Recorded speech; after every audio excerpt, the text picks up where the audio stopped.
Good to have you with us on this Wednesday edition of Ed Schultz News and Commentary at WeGotEd.com, RawStory.com, and RingOfFireRadio.com. Thanks for watching. Thanks for the download. Thanks for the listen.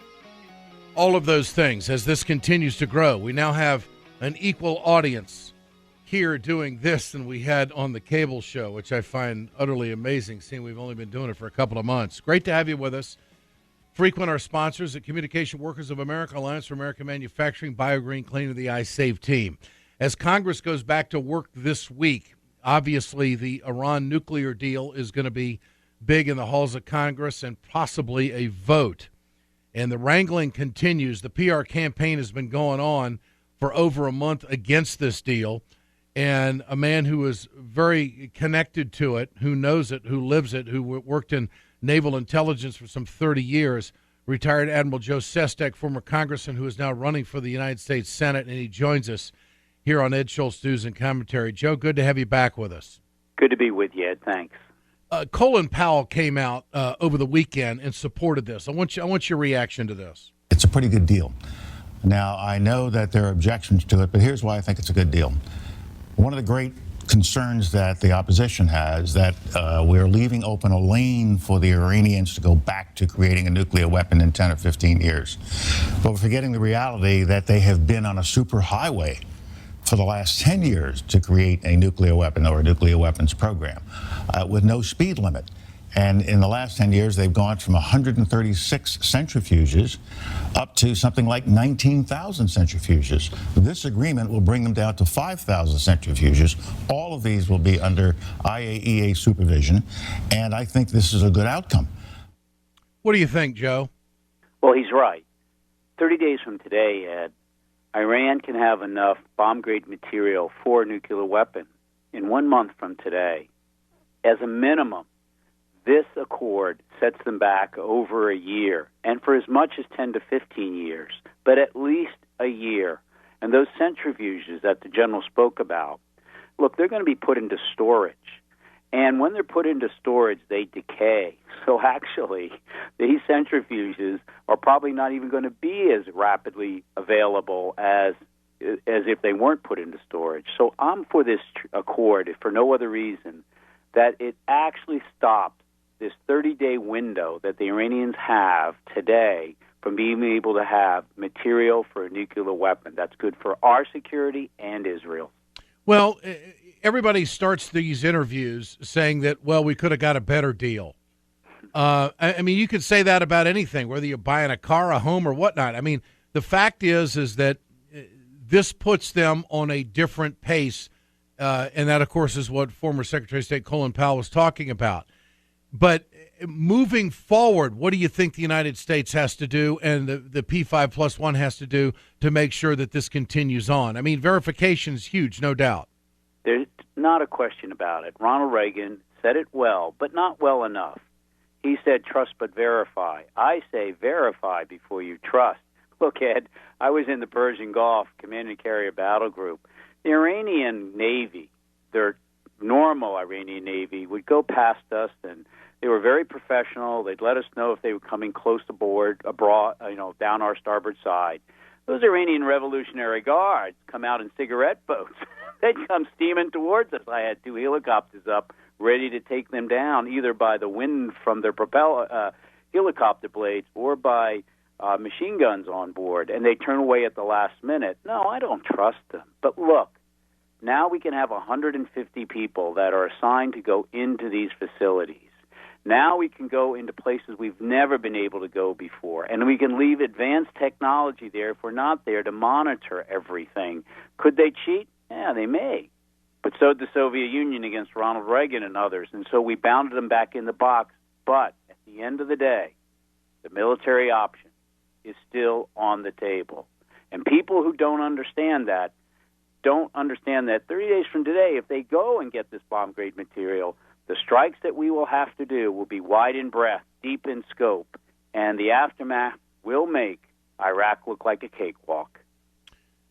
Well, that's really a scary scenario, that if we have to go down that road, because it would be a much heavier lift, considering the terrain and the embedded material underground facilities that the Iranians right. have. Is that correct?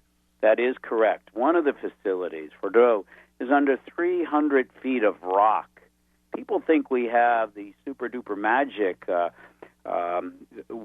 ability just to destroy it. Look, I've done the study with about 20 other retired admirals, generals, and national defense officials a few years ago.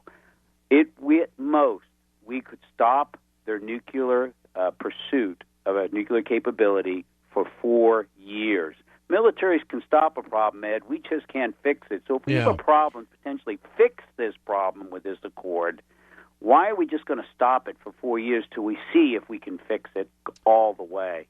Joe, as a candidate and as a public servant, you served in the Congress, Admiral, 30 years, naval experience, worked in Intel, and now running for Senate. How do you navigate through the rhetoric that is surfacing, that death to America, death to Israel, these constant threats that is this a radical group of Iranians? Does this give us a true picture of their society, or is this a fragmentation, a radical group that just seems to get a lot of publicity when they open their mouth? Your thoughts on all this?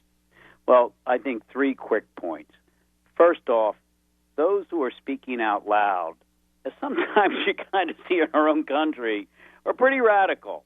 That doesn't represent the mainstream, but they're in charge right now out there, some elements of them. But then I go to the second point, and I recognize that.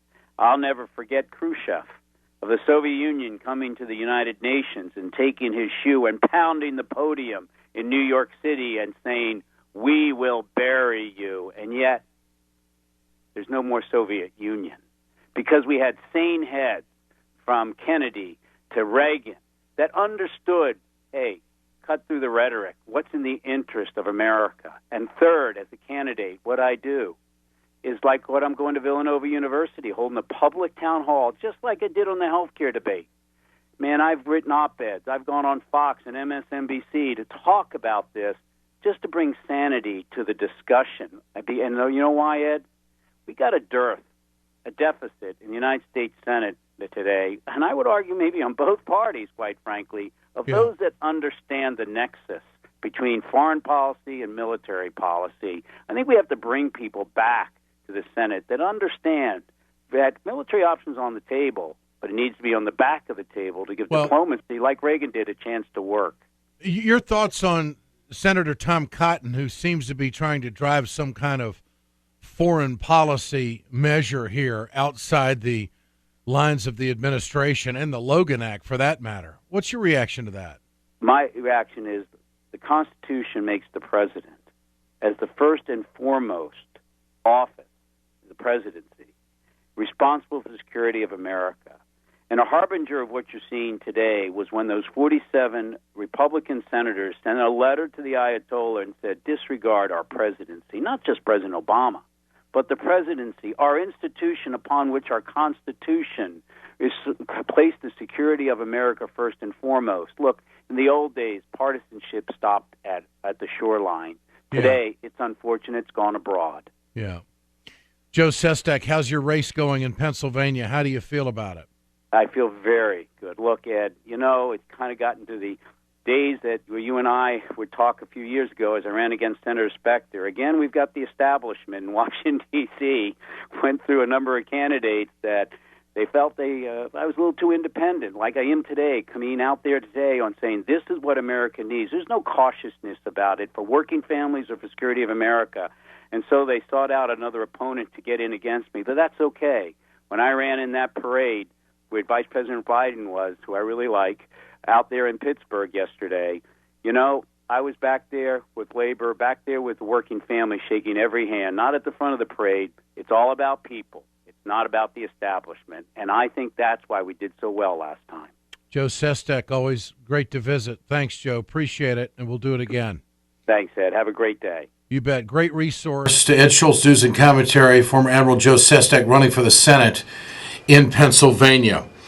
When we come back, John Nichols, his commentary and my thoughts on exactly how Bernie Sanders continues to roll in New Hampshire and is closing the gap in Iowa and walking the line with workers as we talked about yesterday. Stay with us. We're right back on Ed Schultz News and Commentary. Hey, folks, you've heard me talk about BioGreen Clean. I'm going to show you right now on my airplane just how tough this is. I want you to keep in mind, chemical-free, 100% plant-derived, biodegradable. It is the safest cleaner that you can get, and it's the most effective. Go to our website, wegoted.com, or go to biogreenclean.com, www.biogreenclean, and order today. It's time to continue our conversation about mechanical insulation. Mechanical insulation is for the piping systems in our nation's commercial and industrial facilities. Facility owners are burning up billions of dollars through the lack of mechanical insulation on these piping systems. Call the iSave team. Insulation saves America valuable energy, and this team of energy conservation specialists is shovel-ready to save you money. Visit iSaveTeam.org to have a specialist give your plant an energy audit. We perpetuate a culture of crime all the way from Wall Street right down to the main street in our hometowns. It's worse than it has been since FDR took control of the problem and said we can't count on industry taking care of the American labor. They probably have already engaged into some type of criminal cover-up, and the law prohibits the government from even doing anything about it. Catch America's lawyer Mike Papantonio on YouTube at youtube.com/GoLeftTV. Subscribe to the Ed Schultz podcast today. Simply log on to iTunes, search for Ed Schultz, and click the subscribe button to have the show delivered to your preferred listening device daily, free of charge. Rate and review the podcast to tell us how we're doing. More details at wegoted.com. We'll talk more about that Iranian deal coming up with Steve Clemons of The Atlantic, but I want to pivot now to the race for the Democratic nomination. He's up by 9 in New Hampshire and closing the gap in Iowa. And there has not been any polling as of late in Iowa since Bernie Sanders walked the picket line last Friday in Cedar Rapids, Iowa, which I think is going to be very impressive to voters who know that there is what I've been talking about for a long time, a sense of realism, authenticity. You know the guy. They're getting to know the guy, Bernie Sanders. And he's for the workers. He's for the middle class. Is that going to be enough to put him over the hump in Iowa where he would win the first two primaries? It's going to be interesting. But this certainly is a scenario that's playing out that the Clinton camp did not anticipate. For more on all of that, John Nichols, Washington correspondent of The Nation, who has recently written a piece, The Pathway for Bernie Sanders and the Electoral Map to Get There. John, good to have you with us. It's a pleasure to be with you, Ed. Did you think 6 months ago you'd be writing a piece talking about a pathway for Bernie Sanders? No. I did not. Like you, Ed, I've interviewed most of the people that are running or that were thinking about running, including Bernie Sanders, a lot. And, Sanders always said it would take a political revolution. It would require a lot of our standard political calculations to be sort of blown up for him to do this. It wasn't some sort of predictable route. What's fascinating is that this year has proven this year's proven that people are ready for something different. Yeah. And I think that what that's done, and we still don't know where this is all going to end up, let's be honest, but one thing that's done is essentially tell Bernie Sanders he can be himself. And that's very rare in politics. Most politicians feel like they got to fit into the mold. And you saw Sanders being himself on Friday out in Iowa, where he went and joined the picket line at a grain milling plant, or starch plant, where workers are really beaten around. The corporate media will not use the term movement. They just say, well, Bernie's getting crowds. Well, Bernie's going in the polls. No one predicted this, as no one predicted what Trump is doing right now. Right. So this is a strange year in politics, but it also, I think, underscores that the corporate media does not know where the American people are, that they don't have the pulse of what is really concerning Americans. John, what is the pathway for Bernie Sanders? Well, I mean, look, I think we can understand it on the basic map, which is that Sanders now looks to be in very good position in New Hampshire, the first primary state. Iowa comes shortly before that. He is closing in on Clinton, not in a lead, but getting a lot closer. And I think moves like what you saw on Friday, the unexpected move of joining a picket line with striking grain mill workers or grain mill union members, bakery, confectionery. I think that those things begin to lock in support there. He's putting a lot of organizers in. He could win Iowa. Not saying he will, but he could. If he wins Iowa and New Hampshire, then there's very little doubt that people are going to look at him anew. At that pivot point, that's late in the game, honestly, but they start to look at him anew, and that becomes the critical leap, is if at that point where he's won some critical tests, Democrats, grassroots Democrats across this country, look at him and say, I actually believe this guy can not only win the nomination, but he might actually be able to win the presidency. If they start to look at him that way, then he can start to win a lot more primaries and caucuses. But he's going to. I think Bernie has to win those two. He has to win the first caucus, the first primary. He has to win Iowa and New Hampshire. And the reason why I say that is that there just seems to be this narrative that continually lingers out there that some Democrats believe that, well, Bernie can't win, that they buy the socialist label, they buy, the independent label, he couldn't raise the money, won't take the PAC money, and all this kind of stuff. The fact is, he's going to need to win those two to erase that conversation and turn some heads within the Democratic Party. Mm-hmm. Strong liberals don't pay attention to that. Strong liberals are on issues. And there's a moral judgment that's being rendered on issues, and that's where his authenticity and his genuineness comes in. Now, I could be wrong. I could be wrong on all this, but how does he erase this almost whisper campaign? Well, I really like Bernie, but I don't think he can win. Why would where's that coming from, and how do you erase that? Twofold. Number one, you do have to, as you suggest, have those wins. I would suggest that it can't just be Iowa and New Hampshire. He does need to run extremely strong in Iowa. Whether he has to win or not is a debatable point, but I think probably right. Has to win New Hampshire. It's right next to Vermont. And then he's got to post some other victories shortly thereafter in places like Minnesota and Maine and Colorado. And he's got to start to crack the South. He may not have to win Southern primaries, but he's got to be a credible finisher there. So by the end of March, he has to be able to point to an electoral record that says, this guy is viable. He's for real. And then the final thing, though, is he has a responsibility himself as a candidate to talk about this.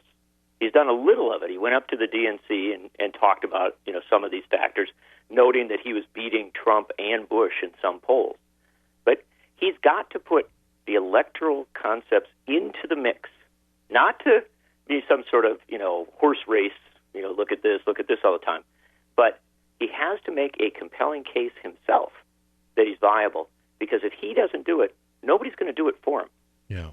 John Nichols, always great to visit. See you at Bobfest coming up on the 19th of September. You're going to have a hell of a time, brother. It's going to be a great weekend. I wish every state in the union would do what Wisconsin does when it comes to rallying progressives. I think it's going to have a big impact. John, thanks so much. Appreciate it. Good to be with you, Ed. John Nichols, Washington correspondent of The Nation. When we come back, Steve Clemons on the Iranian nuke deal. Will there be a problem in Congress? And what kind of impact has this nutjob senator from Arkansas, Tom Cotton, had on the whole ordeal? Stay with us. We're right back on Ed Schultz News and Commentary. From the steel mills of Pennsylvania to the auto factories of Michigan to the modern makers movement, manufacturing makes our nation great. I'm Scott Paul, president of the Alliance for American Manufacturing. We bring business and labor together to advocate for policies that everyone can agree on. Together, we can strengthen manufacturing and create good-paying American jobs. Help us keep it made in America.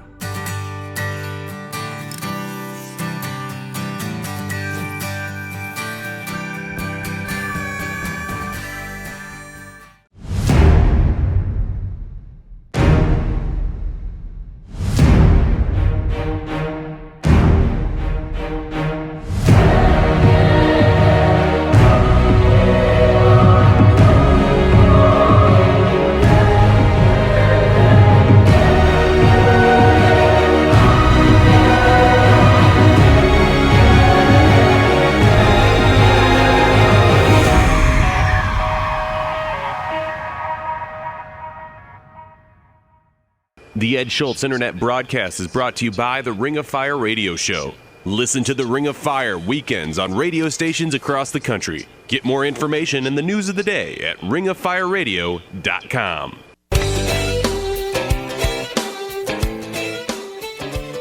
Good to have you with us on Ed Schultz News and Commentary on this Wednesday edition. This is Colin Powell endorsing the Iranian nuclear deal. He ought to know. Notice is that they had a stockpile of something in the neighborhood of 12,000 kilograms of uranium. This deal will bring it down to 300 kilograms. Kilograms. Right. And it's a remarkable reduction, and I'm amazed that they would do this, but they have done it. And with respect to their plutonium effort, the plutonium reactor at Iraq, which is now starting to operate, it's going to be shut down, except for minor parts of it, and concrete will be poured into the reactor core vessel. And so these are remarkable changes. And so we have stopped this highway race that they were going down, and I think that's very, very important. Now, will they comply with it? Will they actually do all of this? Well, they get nothing until they show compliance. And that's the important part of the arrangement. Well, I would imagine there's quite a few Americans out there, especially Republicans and conservatives, who want to make sure that that concrete is poured, and they want to see the videotape of it, maybe even a live shot of the concrete being poured. It's all about verification. It's our best available option as I see it at this point. But one thing that was interesting about that interview with Colin Powell is that he gave numbers. We don't get numbers from Republicans. We just, like, for instance, as Tom Cotton, senator from Arkansas, he's constantly giving us generic talk that it's a bad deal, that it isn't going to work, that the Israelis hate it. And the numbers matter. And I think that was an important endorsement for the administration to get. Steve Clemons joins us, who is the Washington editor-at-large of The Atlantic. Steve, good to have you with us. Good morning, Ed. How are you? Good morning, yes. Your thoughts on Colin Powell? I mean, his answers were detailed as opposed to the opposition. Well, I mean, Colin Powell is one of the greatest generals and greatest diplomats in modern American history, and he is no pushover. I know him well. He is thoughtful, he's considerate, but he is tough as steel. And so to have the administration have people like Colin Powell, have people like General Brent Scowcroft, who was these two men were probably the most important around George H.W. Bush when the Cold War was coming to a close and dealing with very tough, hard-minded issues.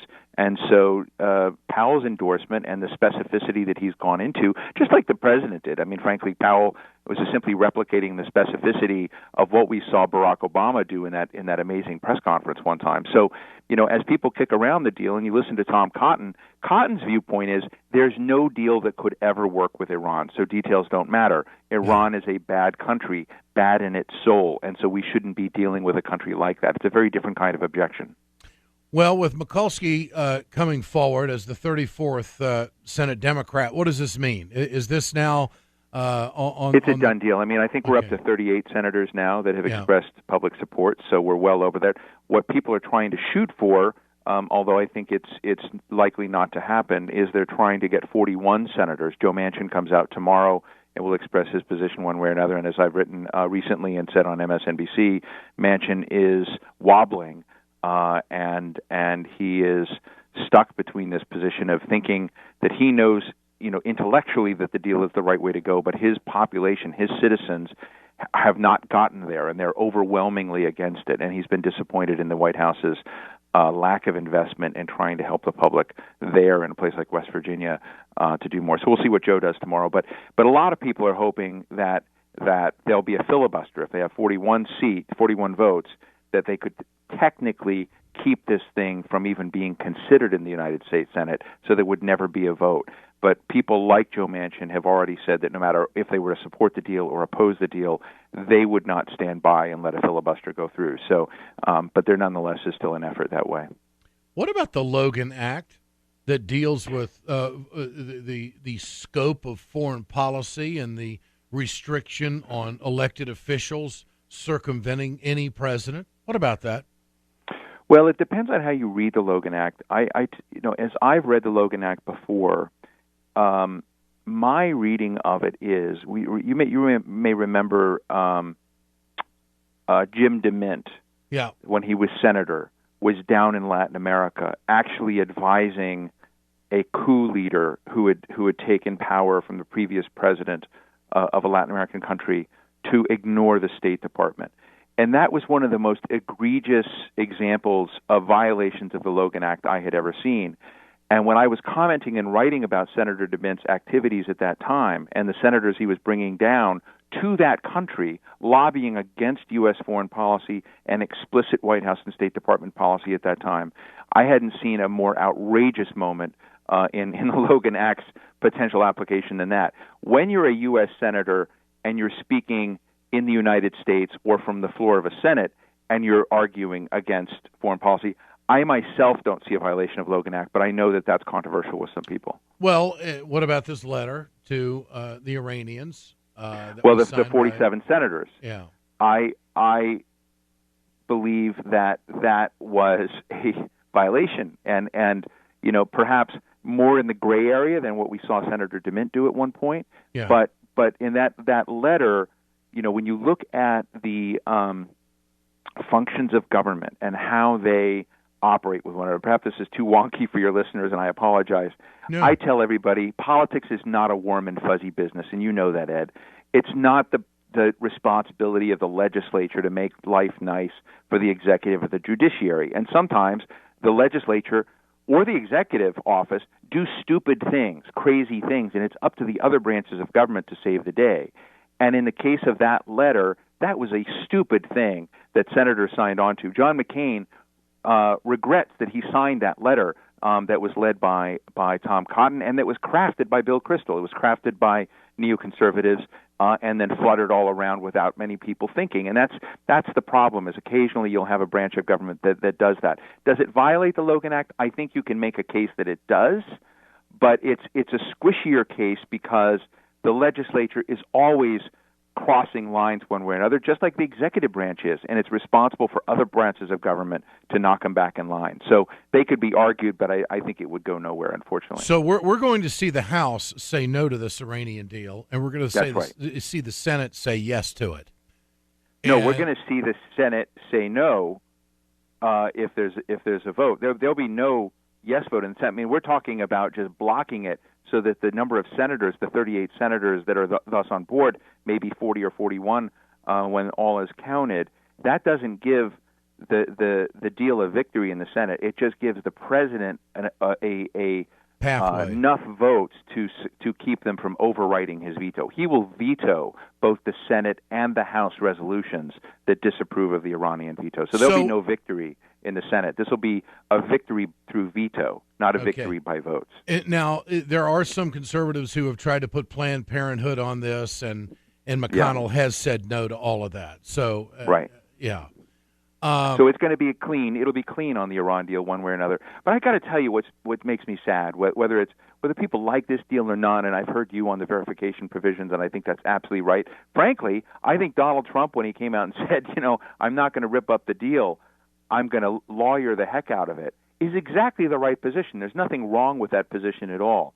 What's sad to me is that while you've got a couple of Democrats who've signed on board with opposition to the Iran deal, the Republicans on what Brent Scowcroft and Colin Powell have both said is one of the most epical moments in modern foreign policy history.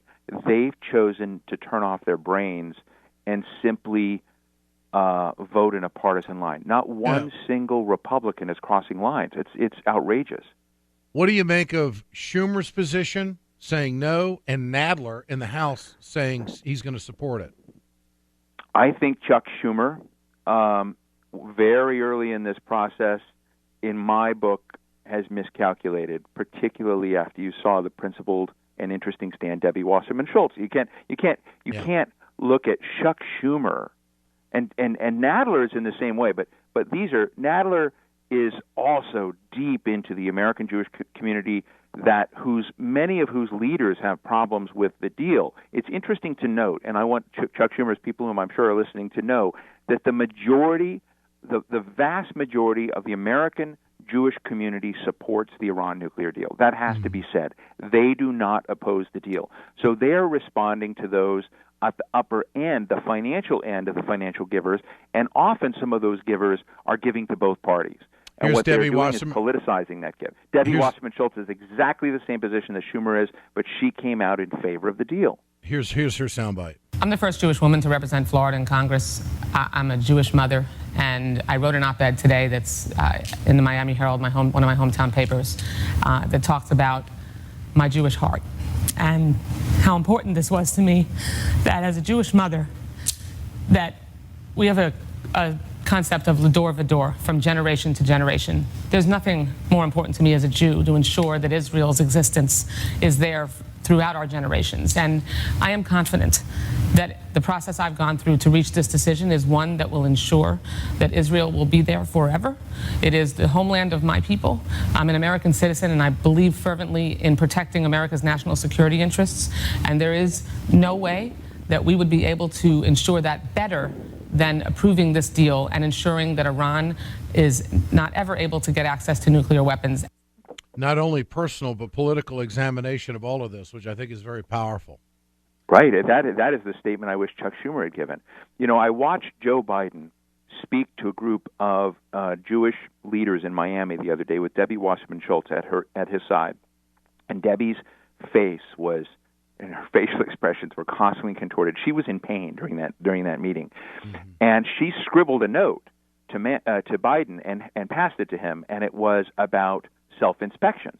And one of the big worry points that she had was about the Parshen military complex and this notion of where the AP did one of the worst reporting jobs of all time and reported that the IAEA had done a secret deal that allowed the Iranians to self-inspect and to report back to the IAEA, and this was done, and this leaked out. Incredibly bad reporting job. And Debbie Wasserman Schultz was up in arms about it. And then when she came out and made her statement, which you just shared, she said that she went through a long intelligence briefing, and she said, I can't go into the details, but I now know there are no Iran self-inspections. She worked it. She dug into this, and I wish Senator Schumer had done the same thing. If he is to become leader of the Democrats in the United States Senate, he needs to dig down. And Debbie Wasserman Schultz, Jerry Nadler, and others dug down into this, and I admire it greatly. Steve Clemons, The Atlantic, always great to visit. Thanks, Steve. Thank you, Appreciate Ed. it. You bet. This is Ed Schultz News and Commentary. We're back tomorrow.